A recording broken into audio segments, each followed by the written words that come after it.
네, 오늘은 마태복음 5장 13절에서 16절 말씀을 중심으로 세상의 빛과 소금이라는 제목으로 함께 하나님의 말씀을 나누도록 하겠습니다. 자, 오늘 드디어 이제 산상수훈의 팔복 시리즈 마지막 설교인데요.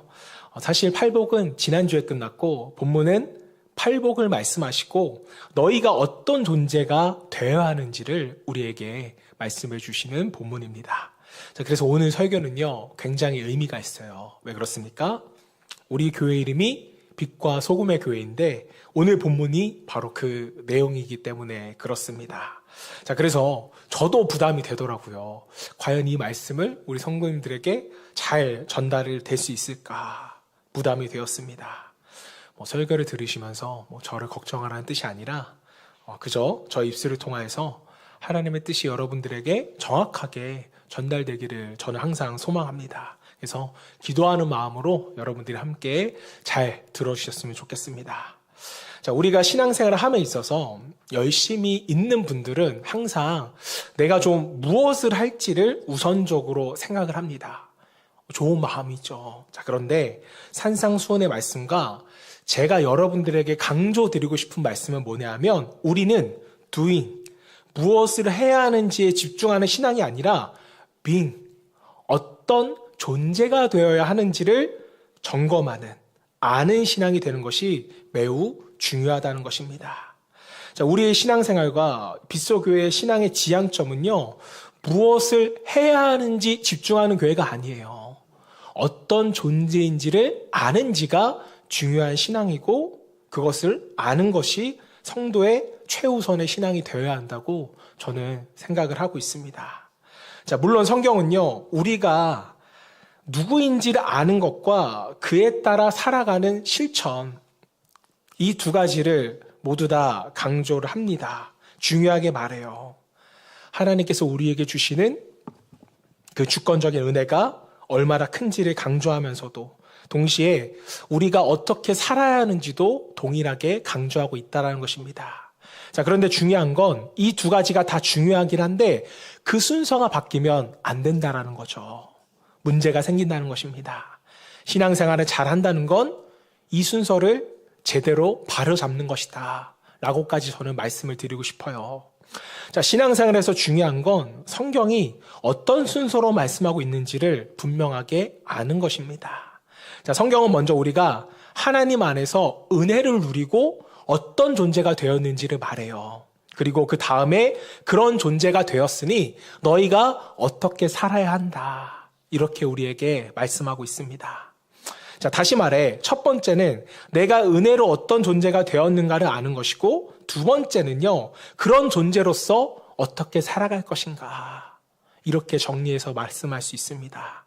자, 이걸 왜 말씀드리냐면 우리가 뭔가를 자꾸 열심히 해서 구원받는 게 아니라는 것을 여러분들에게 분명히 말씀드리고 싶은 거예요. 성경의 순서는 이렇습니다. 먼저 구원받은 존재가 되고 그 구원의 은혜를 누리면서 그 다음에 구원받는 사람답게 살아가는 거.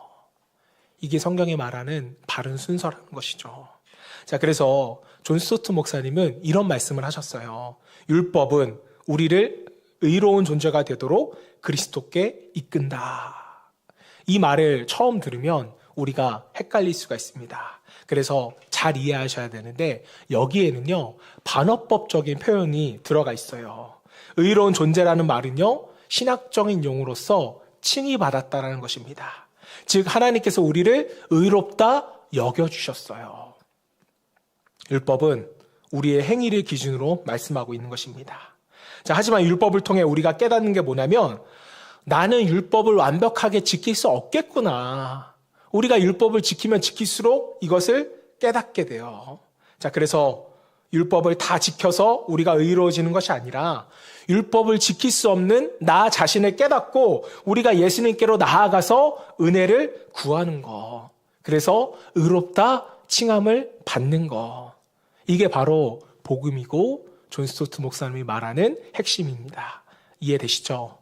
자, 그러니까 율법의 역할이 뭐냐면 너희는 율법을 지켜서 의로워질 수 없어. 이것을 우리에게 가르쳐 주는 거예요. 그럼 우리는 생각하죠. 나는 의로워져야 되는데 구원받아야 하는데 그럼 어떻게 해야 되지? 그때 바로 우리가 어디로 가야 하냐면 예수 그리스도, 그분께 나아가야 하는 것입니다. 자, 그리고 그분을 믿음으로써 우리가 뭘 받는 거예요? 의롭다함을 받는 것이죠. 이게 여러분 신앙의 첫 단계입니다. 자, 그런데 여기서 끝이냐? 그게 아니라는 거예요. 존스 목사님은 이렇게 이어서 말합니다.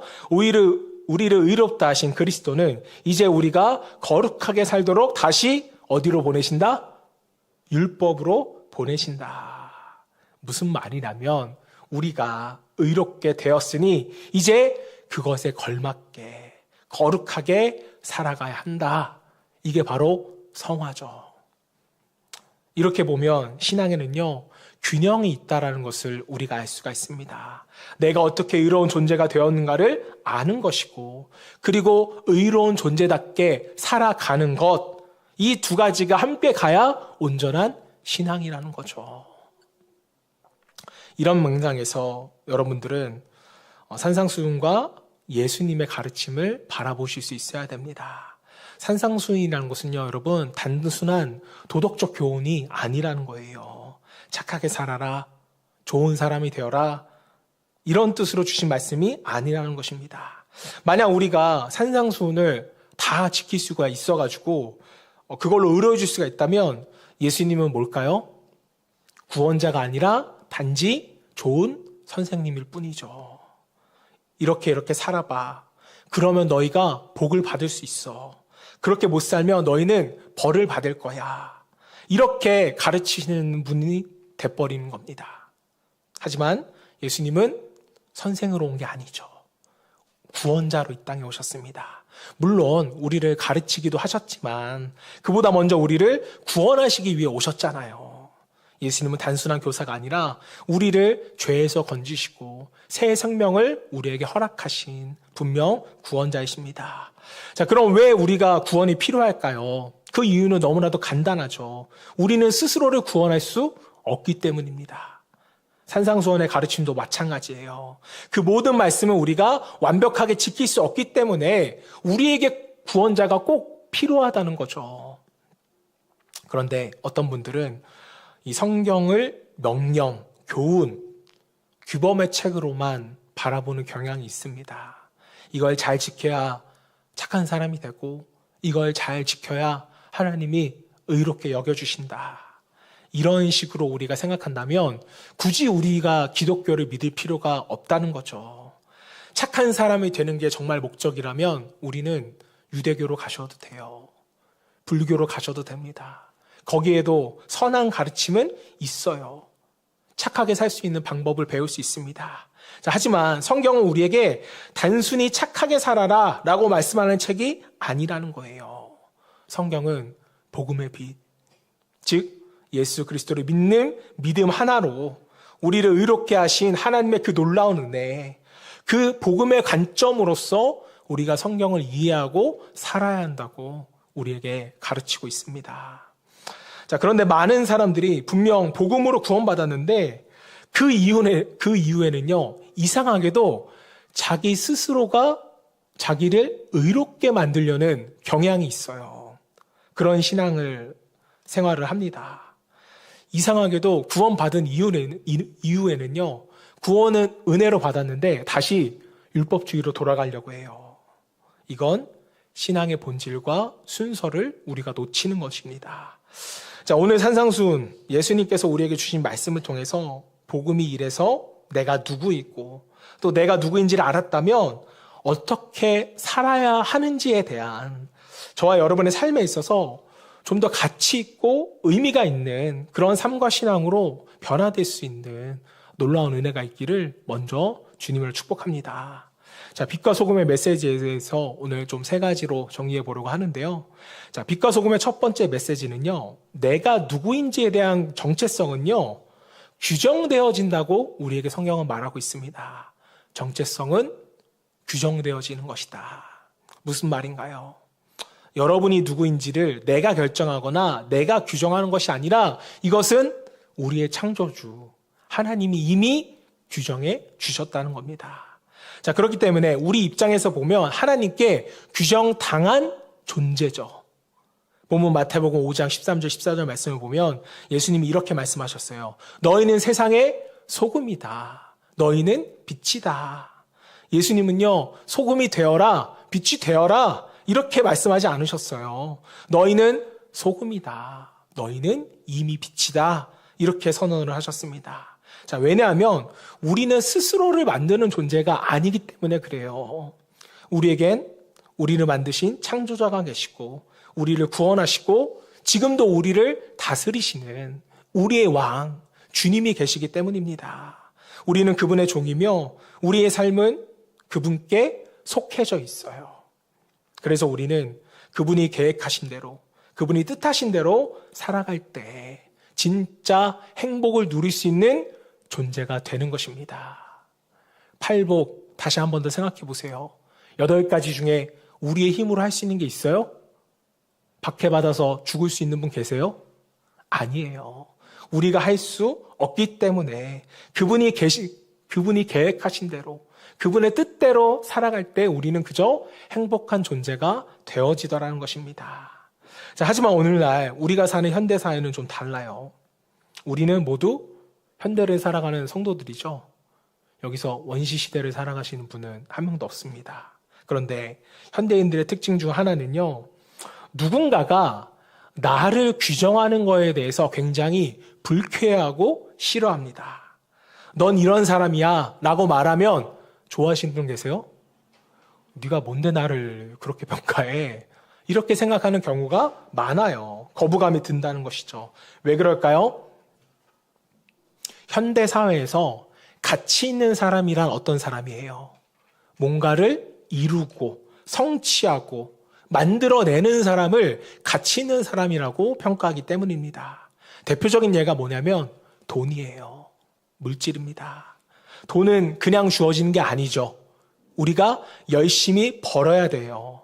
그래서 돈을 잘 벌고 많으면 내가 뭔가 지금 잘하고 있구나. 내가 열심히 살았구나. 내 삶은 가치 있구나. 이런 생각을 하고 돈이 없으면 또 어떻게 반대로 생각해요? 난 실패했구나.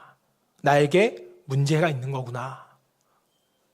수치심이나 열등감에 빠지기도 합니다. 왜 그렇습니까? 돈이 우리 인생의 가치와 성취의 기준이 되어버렸기 때문이에요. 돈이 내 존재의 의미와 가치를 판단하는 기준이 되어버린 것입니다. 여러분, 이게 정말 부정할 수 없는 현실이라는 것을 아마 저와 여러분 모두가 다 느끼고 있을 것입니다. 자, 그런데 복음은 다르거든요. 신앙생활도 마찬가지예요. 신앙생활은 여러분의 성취나 성공을 위한 수단이 아니라는 거죠. 제가 사역하면서 성도님들에게 안타까운 점을 하나 느낀다면 그게 뭐냐면 성경 공부합시다, 야육합시다 이렇게 하면 사실 어느 교회든 참여가 저조한 게 사실입니다. 자, 그런데 여러분 어떻게 하면 이 참여를 높이는 줄 아세요? 단계를 만들면 돼요. 예를 들어서 1단계 통과해야 집사가 될 수 있습니다. 2단계 통과해야 안수집사, 권사가 될 수 있습니다. 이렇게 하면요, 그제서야 조금 더 움직이세요. 물론 목사님, 저는 그렇게 해도 안 할 겁니다. 라는 분도 계신데 이건 더 안타까운 거죠. 그런데 제가 여기서 더 안타깝게 여기는 건 이거예요. 만약 10단계까지 단계가 있다면 그걸 끝까지 하는 사람은 다수일까요? 소수일까요? 소수예요. 자, 그런데 어떤 분들은 20단계까지 마치고 나면 와, 나는 다 했다. 아직 저 사람들은 이것도 못했네. 나는 저 사람보다 나은 사람이야.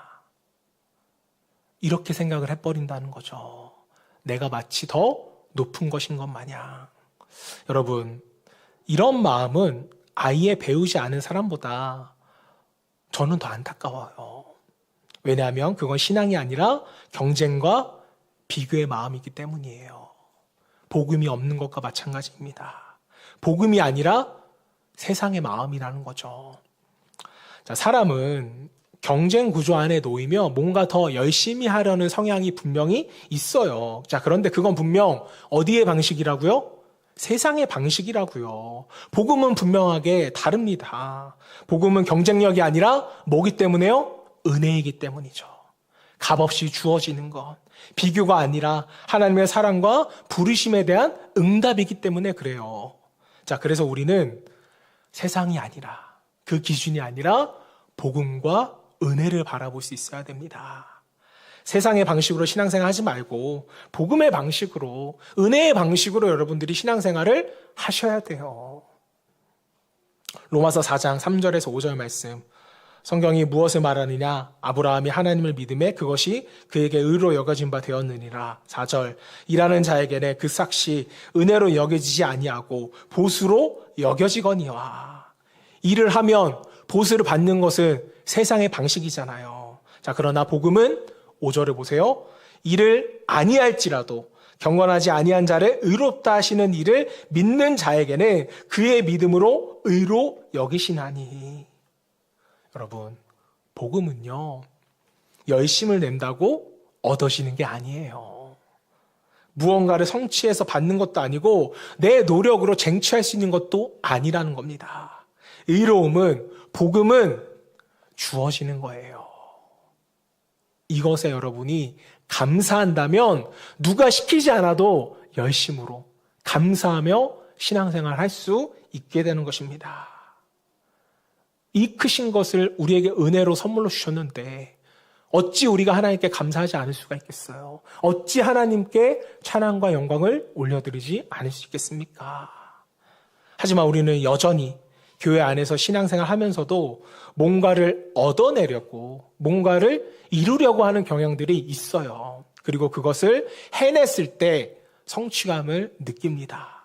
예를 들어 성경을 읽으며 하나님의 뜻을 아는 것이 중요한 게 아니라 내가 성경을 몇 독 했네. 제자가 되는 것이 중요한 게 아니라 제자 훈련 수료증이 나의 목적과 성취가 돼버리는 거죠. 그런데 여러분, 만약에 교회를 이런 세상의 방식으로 운영하잖아요? 목회자의 목회가 어려울까요? 쉬울까요? 쉬워요. 경쟁 구조만 만들면 되거든요. 뒤에 게시판 하나를 만들어 놓고 붙이면 됩니다. 1단계 통과한 사람, 2단계 통과한 사람, 누구누구 집사. 성적 발표하고 잘하면 상 주고 못하면 꼽 주고. 이러면 목회 쉬워요.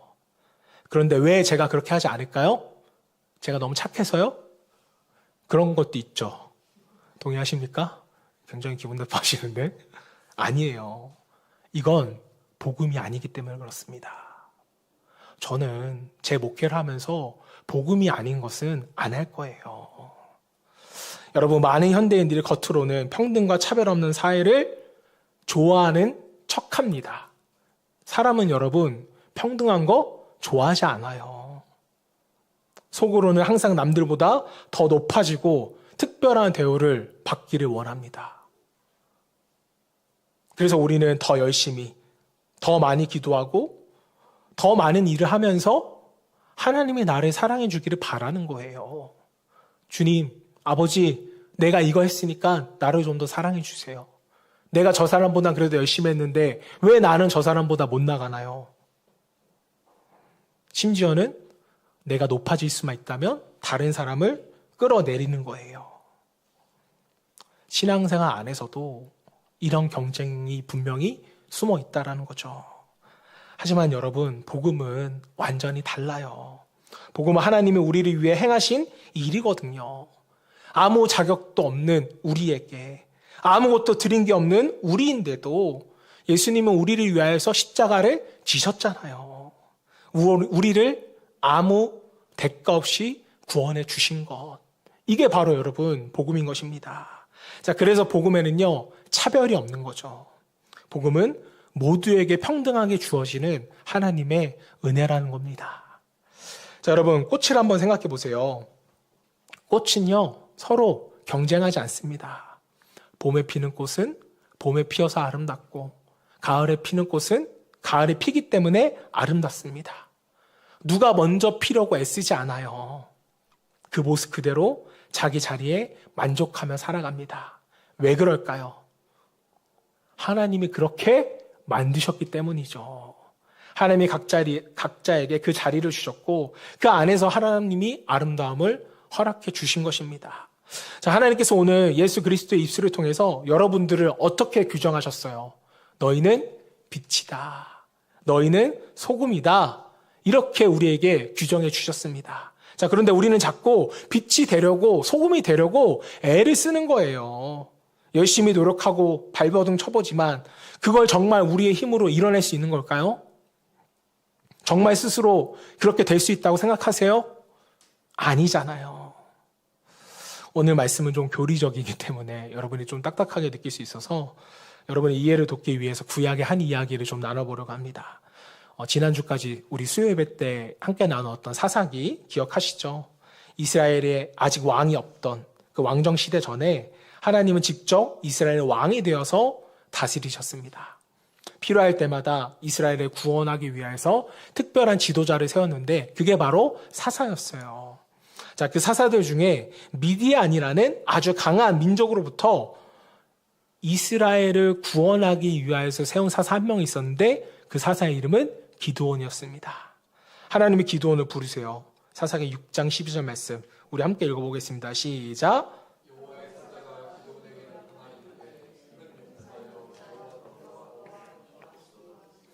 자, 말씀을 보세요. 하나님이 기드온을 뭐라고 부르세요? 큰 용사여.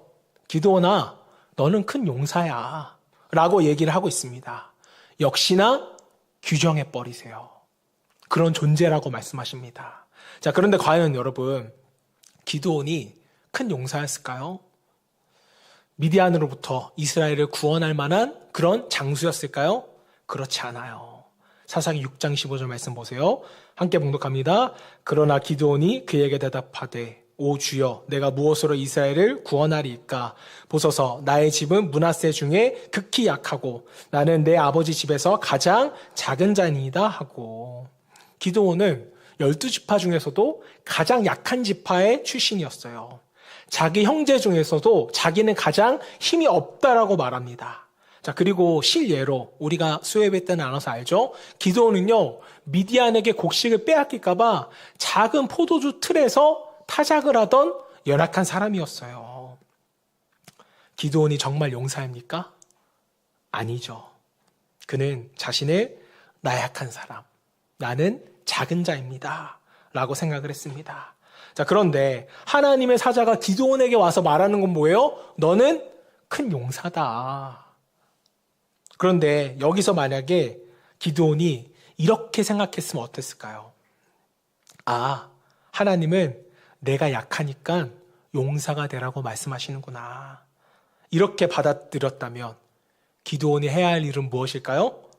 그러면 나는 이제 무기를 만들어야지 군사를 모아서 미디안을 이길 수 있게 힘을 길러야겠다. 이런 식으로 아마 자기의 힘을 쌓으려고 노력했을 겁니다. 행했을 거예요. 그런데 이게 착각이라는 거예요. 그런데 이게 우리의 모습이라는 겁니다. 하나님은 기드온에게 열심히 해서 용사가 되어라. 내가 훈련을 잘해서 강해져라. 이렇게 말씀하신 게 아니라고요. 하나님이 이미 그를 큰 용사다.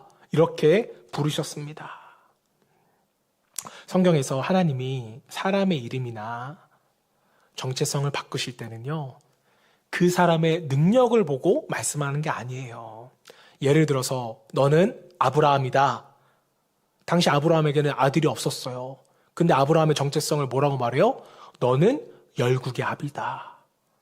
이렇게 말씀하셨습니다. 너는 베드로다.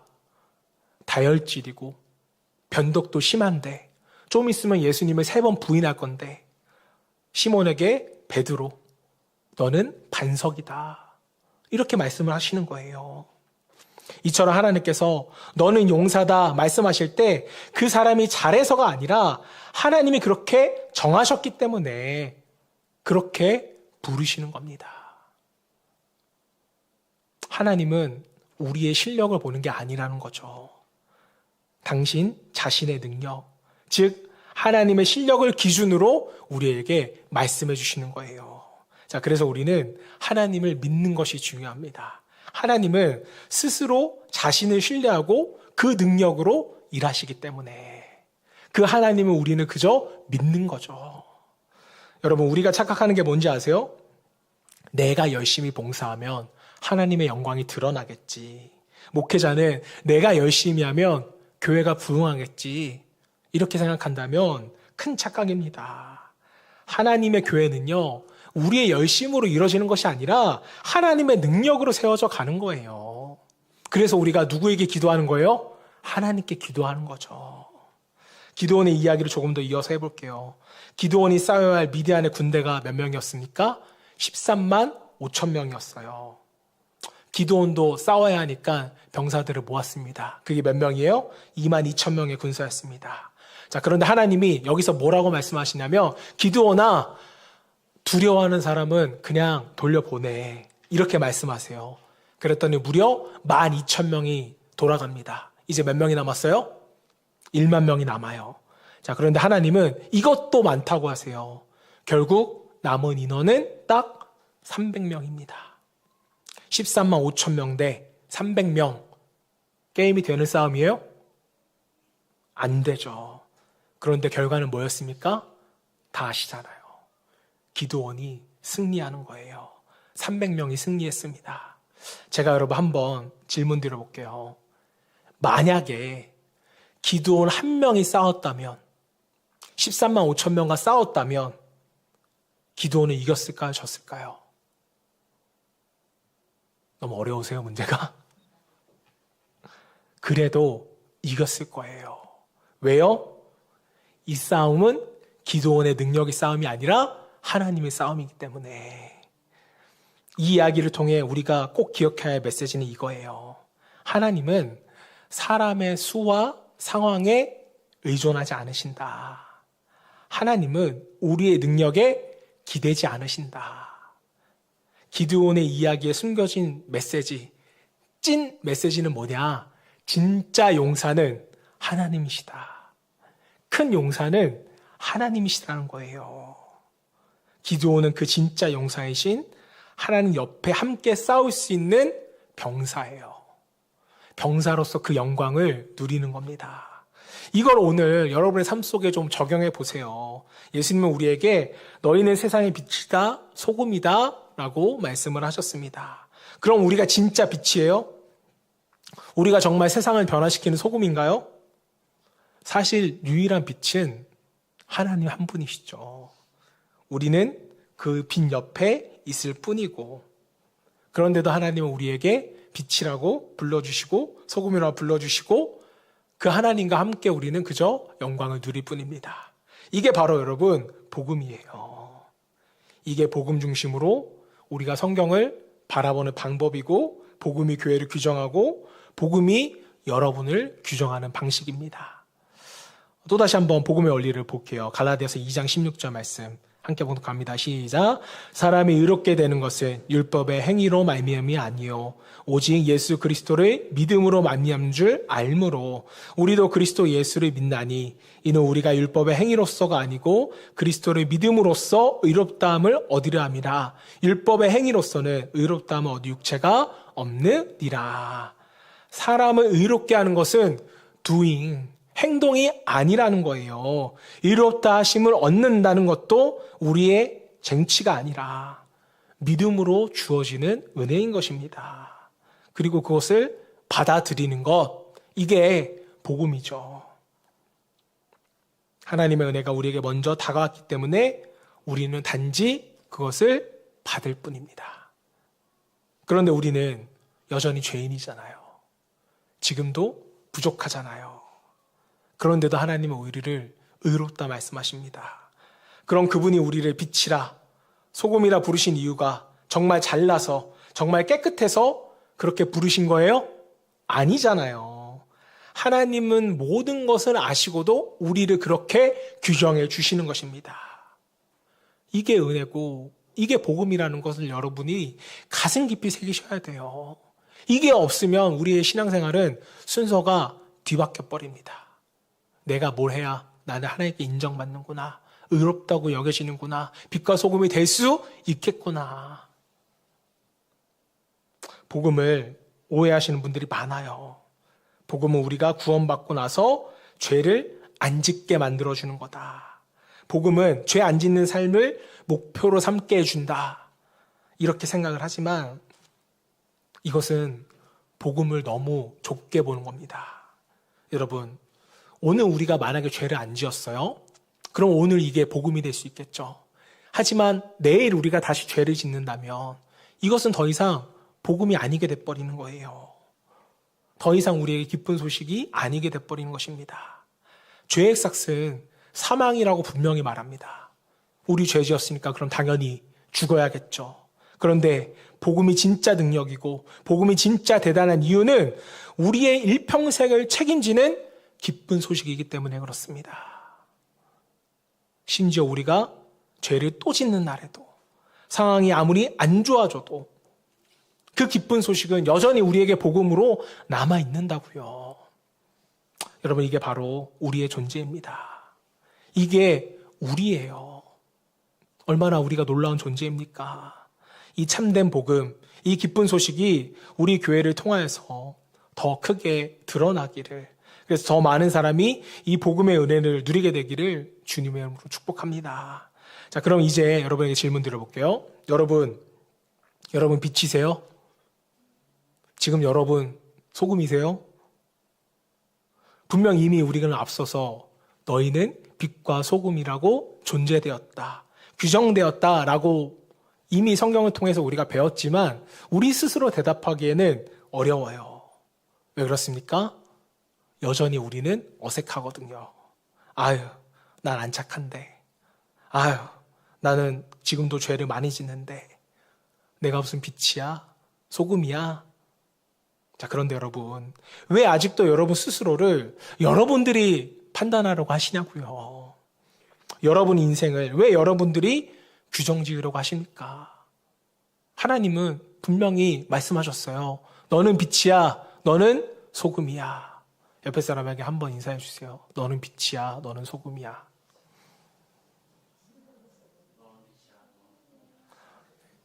하나님이 너는 큰 용사야 라고 말씀하셨기 때문에 기드온이 큰 용사가 된 것처럼 하나님만이 진짜 빛이시기 때문에 우리가 그분 안에서 우리 또한 빛이 되는 거예요. 자신감을 가지시길 바랍니다. 이 복음의 원리, 이 은혜를 여러분들이 꼭 기억하시길 바랍니다. 자, 두 번째, 그렇다면 우리를 빛으로 소금으로 하나님이 규정하신 목적이 있어요. 그 목적은 영향력입니다. 영향력. 마태복음 5장 13절 14절 앞부분을 보면 예수님께서 단순히 너희는 소금이다, 너희는 빛이다 이렇게 말씀하신 게 아닙니다. 앞에 뭐가 붙어요? 바로 세상의 소금이다, 세상의 빛이다 라는 전제를 명확하게 우리에게 붙여줬습니다. 여러분, 이게 무슨 뜻이에요? 다시 기드온 이야기로 한번 돌아가 볼게요. 하나님께서 기드온에게 너는 큰 용사다라고 말씀하셨을 때 기드온이 그래, 이제 내가 진짜 큰 용사가 한번 돼봐야지 하면서 자신을 단련하고 훈련해서 두려움 없는 멋진 용사가 됐다고 쳐보자고요. 자, 그런데 그 기드온이 미디안과 싸우지 않고 가만히 있는 거예요. 그럼 이스라엘 여러분 어떻게 구원받겠습니까? 하나님이 너는 용사다라고 부르신 이유는 기드온 보러 이스라엘을 구원하라고, 하나님의 뜻에 자신을 드리라고 부르신 거잖아요. 이것에 응답하는 것은 기드온의 몫입니다. 그렇다면 우리도 마찬가지죠. 내가 아무리 성경 백독하고 날마다 큐티하고 영적으로 짜지고 빛나고 성장했다 해도 그걸 우리가 세상에 드러내지 않으면 아무 소용없다는 거예요. 나만 혼자 짜고 나만 혼자 빛나고 있다면 그것은 예수님이 말씀하신 빛과 소금의 목적과는 맞지가 않습니다. 소금이 어떻게 짠 걸 숨기겠어요? 빛이 어찌 빛나는 걸 숨길 수가 있겠습니까? 이걸 숨기면 버려진다고요. 소금이 맛을 잃었는데 왜 그걸 가지고 있습니까? 길바닥에 버리는 게 당연한 거지. 여러분, 우리가 소금과 빛됨을 숨길 수 있는 것은요, 딱 두 가지예요. 이 경우에만 가능합니다. 첫 번째, 소금이 아니던가 빛이 아니던가. 또 두 번째는 뭐예요? 소금이고 빛은 맞는데 철저히 차단하고 있던가? 그러면 세상 사람들이 혹은 주변에서 내가 크리스찬인 걸 몰라요. 빛인지 소금인지도 몰라요. 그 이유는 적어도 여러분들이 빛과 소금이 아니기 때문에는 아니죠. 왜요? 예수님이 이미 규정해 주셨잖아요. 너는 빛과 소금이다. 그렇다면 왜 사람들이 우리가 빛이고 소금인 걸 모를까요? 그 이유는 당연히 두 번째죠. 우리가 철저히 숨기고 있으니까. 마태복음 5장 13절 말씀. 너희는 세상의 소금이니 소금이 만일 그 맛을 잃으면 무엇으로 짜게 하리요? 후에는 아무 쓸데없어 다만 밖에 버려져 사람에게 밝힐 뿐이니라. 여러분, 소금인데 소금을 어떻게 맛을 잃어버리죠? 소금을 맛이 없어지게 할 수 있는 방법 아세요? 없어요. 이거는 너가 소금인데 쓸모없는 소금이 되면 버려진다는 말씀입니다. 의미가 없잖아요. 소금인데 음식에 들어가서 짜게 하지 않을 거면 소금이 왜 있습니까? 그냥 눈 오는 날 귓가에 뿌려버리죠. 쓸모없는 소금은 짠맛이 없고 안 녹여지는 소금입니다. 또 15절 말씀 보세요. 사람이 등불을 켜서 말 아래에 두지 아니하고 등경위에 두나니 이러므로 집 안 모든 사람에게 비치니라. 사람이 등불을 켜서 말 아래에 두지 않고라는 이 말은 이제 공동번역본적에서는 대박이라고 말해요. 말이 여러분 동물 말이 아니라 그 대박 있잖아요. 옛날 쌀 풀 때 쓰던 거. 그거를 이제 말이라고 표현을 했는데 그거를 빛 위에 덮어놓는 거예요. 그러면 빛이 새어나와야 안 새어나와요? 안 새어나오겠죠. 이게 무슨 소용이 있냐는 것입니다. 이제 여러분, 이 말씀을 우리 교회와 우리 신앙생활에 한번 여러분들이 적용해 볼 수 있으면 좋겠어요. 하나님은 여러분들에게 분명 너는 세상의 빛이다, 소금이다 라고 말씀하셨고 그 빛과 소금으로 세상 속에 살아가라고 소명도 우리에게 주셨습니다. 자, 그런데 우리는 어떤가요? 직장, 가정, 학교에서 마치 암막 커튼을 친 것처럼 꽁꽁 우리가 크리스천이라는 사실을 감추고 또 말도 조심해서 그 빛이 새어나가지 않도록 누르고 소금인데도 절대로 누군가 입속에 녹아들지 않으려고 애씁니다. 숨어 있어요. 그러면서 교회 와서는 뭐라고 말해요? 더 짜져야 돼. 더 짜져야 돼. 더 빛나야 돼. 더 빛나야 돼. 훈련받고 양육받고. 그런데 세상 사람들 우리가 빛인지 소금인지 전혀 모르는 거예요. 그렇다면 여러분께 묻고 싶어요. 그게 무슨 소금이고 그게 무슨 빛이냐고요. 소금의 목적은 음식 속에 들어가 녹아 쓰임받는 것이고 빛의 목적은 어둠을 밝히는 게 목적이에요. 그런데 우리는 계속 훈련만 하고 정작 준비만 하고 세상에 드러나지 않고 숨기기만 한다면 이것은 주님의 뜻이 아닙니다. 여러분 한번 여러분의 한 주간의 삶을 되돌아보세요. 혹시 내가 크리스천인 게 드러날까 봐 걱정되지는 않으셨던 그런 순간 없으셨어요? 도대체 얼마나 더 짜져야 국물에 들어갈 거고 얼마나 더 빛나야 여러분 세상을 비추실 건가요? 우리가 자주 하는 말 있어요. 목사님, 아직 제가 부족해요. 이 말은 결국 목사님, 제가 아직 염도가 약하네요. 아직은 제 광도가 좀 낮네요. 이런 뜻 아닌가요? 그런데 여러분, 하나님은 이미 저와 여러분들의 부족함을 알고 계세요. 기드온이 처음부터 용사가 아닌 것처럼 하나님은 우리의 연약함을 알고 계십니다. 그런데도 왜 하나님은 우리 같은 부족한 사람들에게 왜 세상의 빛과 소금이 되라고 말씀하셨던 것일까요? 이유는 단순합니다. 세상이 지금 바로 그 빛과 소금을 절실히 필요하기 원하기 때문이에요. 세상이 어두우니까, 세상이 썩어져 가고 있으니까 하나님이 지금 저와 여러분들을 쓰시겠다는 겁니다. 여러분, 사실 우리는 진짜 빛이 아니죠. 진짜 빛을 내는 존재는 태양, 즉 하나님이세요. 우리는 달과 같습니다. 하나님의 빛을 반사할 뿐이라는 거죠. 자, 그래서 우리는 날마다 하나님 앞에 서야 합니다.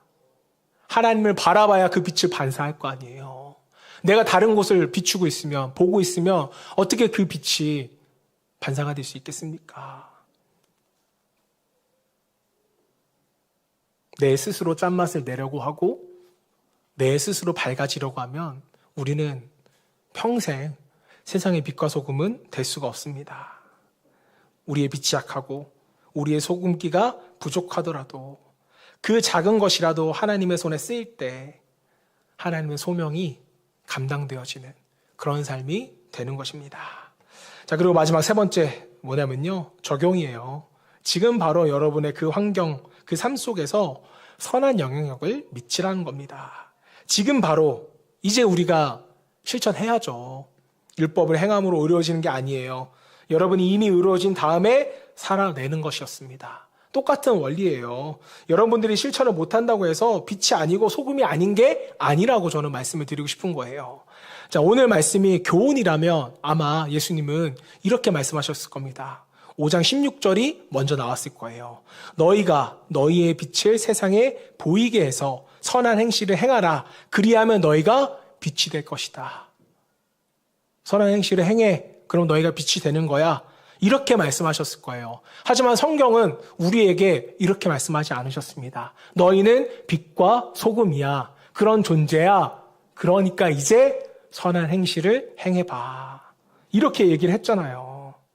자, 그럼 여러분, 만약에 오늘 우리가 선한 행실을 못했어요. 빛을 못 비췄어요. 그럼 하나님이 여러분들에게 뭐라고 말씀하실까요? 너는 빛이 아니야. 이렇게 말씀하실까요? 아니에요. 내일 또 비춰라. 이렇게 말씀하시고요. 우리가 오늘 실수했어요. 그럼 또 예수님이 뭐라고 말씀하실까요? 괜찮아. 또 비춰라. 왜? 너는 빛이니까. 빛이 뭐 하겠어요? 실수해도 빛이고 실패해도 빛은 빛이잖아요. 우리는 여러분 이렇게 좋은 기회를 부여받았다고요. 이게 은혜죠. 이게 복음이고 이게 복음적 사고입니다. 마태복음 5장 16절 말씀 함께 읽어보겠습니다. 시작.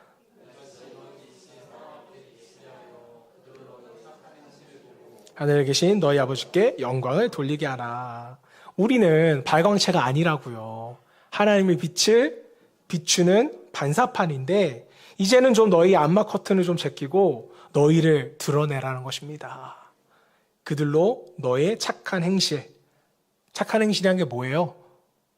나를 드러내는 거예요? 빛 대신 하나님을 우리가 반사판이 되어서 드러내는 것이죠. 자, 그래서 여러분들이 착한 행실을 한 다음에 내가 이렇게 착한 행실을 했잖아. 내가 이렇게 멋진 사람이잖아. 내가 영광 받는 게 아니고 하늘에 계신 너의 아버지께 영광을 돌리라는 것입니다. 우리가 빛을 발하고 짜지는 목적이 뭐예요? 나를 빛내려고 하는 게 아니잖아요. 기드온처럼 내가 큰 용사인 걸 드러내기 위함이 아니라고요. 전쟁의 승리함을 통해서 하나님이 진짜 용사라는 것을 드러내게 하시는 거죠. 우리가 빛을 세상에 비춤으로써 진짜 구원자가 저분인 것을 알게 하도록 하는데 이 산상수훈 5장 13절에서 16절의 목적이 있는 겁니다. 여러분, 교훈이 아니라고요. 여러분에게 선한 삶을 살아가도록 도덕적인 가르침을 주는 것이 아닙니다. 너희가 빛과 소금이라고 우리를 규정해 주시고 존재하게 하신 것은 복음이에요. 복음을 실천하는 겁니다. 5장 16절 말씀에서 이제 다 끝났습니다. 제가 위로받던 단어는 뭐냐면요. 착한 행실이라는 단어예요. 여러분, 이 착한 행실이라는 단어가 부담되시죠? 만약 하나님이 우리에게 세상 사람 누가 봐도 엄청난 행실을 너가 해라.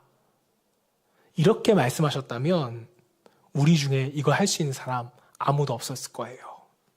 나는 부족한데 내가 어떻게 이걸 하겠어. 다들 이렇게 생각하시겠죠. 자, 그런데 하나님은 행실, 우리의 행실의 양을 따지지 않으셨습니다. 규모를 따지지 않으세요. 하나님이 우리의 행실을 따지는 유일한 판단 기준은 뭐냐? 그 동기가 선한가? 작아도 돼요. 여러분, 지금 작은 불빛이라고요? 아직 세상에 나가기 어렵다고요? 그런데 여러분, 세상이 너무나도 어둡기 때문에 그 작은 불빛이라도 필요하다고요. 예수님은, 우리 주님은 그렇기 때문에 우리를 세상의 빛이라고 말씀해 주셨습니다. 작은 불빛이지만 얼마든지 빛날 수 있다는 거예요. 왜요? 지금 세상은 너무나도 어둡기 때문에. 사랑하는 여러분, 빛과 소금이 되려고 애쓰지 않기를 소망합니다. 저와 여러분들은요, 이미 빛과 소금이세요. 조금 빛나도, 조금 짜도 빛과 소금답게 행하시면 되는 것입니다. 하나님은 빛의 크기와 소금이 얼마나 짠지를 보는 게 아니십니다. 여러분이 세상의 빛과 소금으로 빛을 발하고 녹여지기를 원한다면, 그리고 행한다면 작은 불씨로도 산을 태우실 수 있는 분이 우리 하나님이시고요. 3%밖에 안 되는 소금으로 바다를 썩지 않게 하시는 분이 바로 우리 하나님이십니다. 저 여러분 모두가 빛과 소금된 존재로서 착한 행실과 함께 하나님께 영광 돌릴 수 있는 우리 빛과 소금의 교회 모든 성도님들 될 수 있기를 주님의 이름으로 축원합니다.